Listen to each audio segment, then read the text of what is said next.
બજારના પેકેટો ભૂલાવી દે તેવી ટોમેટો સેવ બનાવીને તૈયાર કરીશું. તેના માટે ટમેટાની પ્યુરી લીધી છે અને અહીંયા ચણાનો લોટ મેં ચાળી લીધો છે 2 કપ.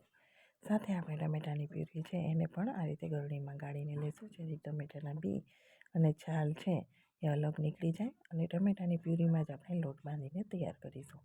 મસાલામાં ચાટ મસાલો, સંચળ, મીઠું, ચપટી હળદર, કલર થોડો સારો લાગે એટલે ચપટી જેટલી જ હળદર નાખવાની છે અને કાશ્મીરી મરચું નાખીશું, જેથી એકદમ લાલ કલર આપણો બનીને તૈયાર થાય.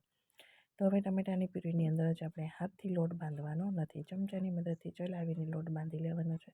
લોટ એવો સરસ બનીને તૈયાર થશે કે એકલા હાથે સેવ સરસ મજાની બનીને તૈયાર થઈ જશે અને એકદમ બજારના પડીકા હોય ને એટલો સારો ટેસ્ટ આમાં આવશે.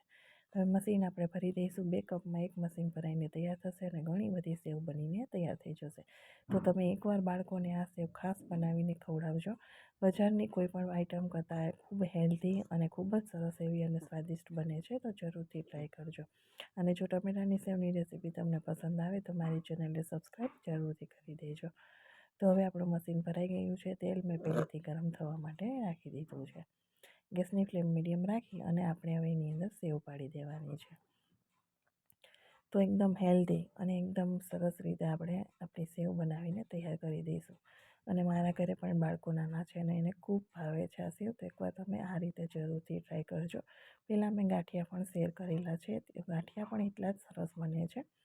તો કેવી રીતે ગાંઠિયા બનાવવા એ પણ તમે ત્યાંથી જોઈ શકો છો. મારી ચેનલ ઉપર વિડીયો અવેલેબલ છે અને સેવનો ફૂલ વિડીયો પણ ચેનલ ઉપર અવેલેબલ છે. તો એકદમ સરસ પડીકાના કરતાં અનેક ગણો સ્વાદિષ્ટ અને સારી હેલ્થી પણ સેવ બનીને આપણી તૈયાર થઈ ગઈ છે. તો આ રીતે બેસન ટમેટાની સેવ બનાવીને તૈયાર કરી દીધી છે અને આને તમે શાકમાં કે મમરાની અંદર કે એમ જ પણ ખાઈ શકો છો અને ડબ્બાના ડબ્બા ખાલી થઈ જશે એટલી ટેસ્ટી બને છે. જરૂરથી તમે એકવાર ટ્રાય કરજો.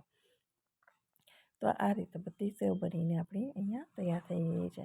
કલર તમે જોઈ શકો છો, કોઈ પણ કલરનો આપણે ઉપયોગ કર્યા વગર નેચરલ છે કેટલો સરસ એનો કલર આવ્યો છે અને ટમેટામાંથી બનાવી છે પણ એકદમ ક્રિસ્પી છે, તમે જોઈ શકો છો.